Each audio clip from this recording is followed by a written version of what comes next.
We were talking before we, got up here, and Chaz made this great point about how, when your iPhone reboots or your computer reboots, and it just kind of chugs along, and then you get the spinny wheel of death, and you're like, oh God, what's going on? And I feel like we need that as a community and as a society. Like, our operating system needs to be rebooted. And what do I mean by that? We don't think about etiquette anymore. We don't think about business etiquette or social etiquette. It's all been thrown out the window. And that is an opportunity for all of us. That's really exciting. I think of etiquette as the rules that we've all decided and agreed upon. And it really is like an operating system.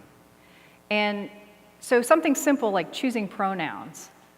I know that makes some people really mad. It makes me super excited. And let me tell you why it makes me super excited. Because I teach people how to negotiate with one another. And I think I made that Gallagher, which you guys obviously are not Gallagher fans. I thought I was going to get way more laughs, but it's the end of the day, and you're probably like, oh man, what's going on?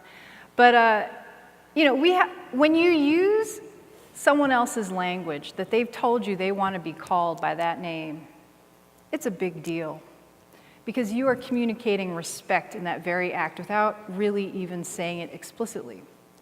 And I know when I've traveled internationally, or even in big cities here in the US, I can say, hi, how are you, thank you, and is that so, in about 12 languages now.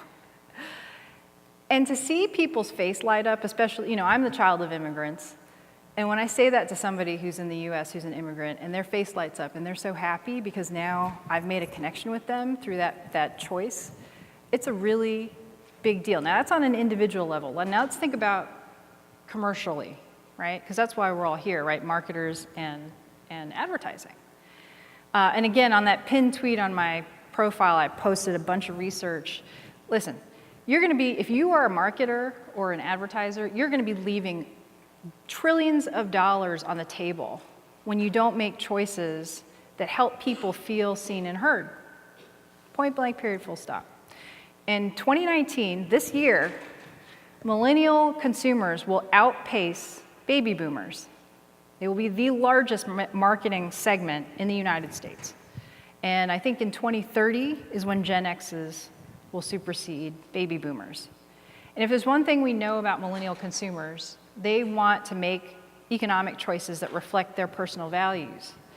And so we're literally living through a time where all of this stuff is being turned over. It's not okay to be racist. It's not okay to be sexist. It's not okay to rip off somebody else's culture. Right? And so we're rapidly coming into a time where if you do that, you're going to lose consumers. So hopefully we want to do the right thing because it's the morally right thing to do. But if you're dealing with a decision maker who really doesn't want to hear about that stuff, there's an argument, a very clear argument to be made in the numbers.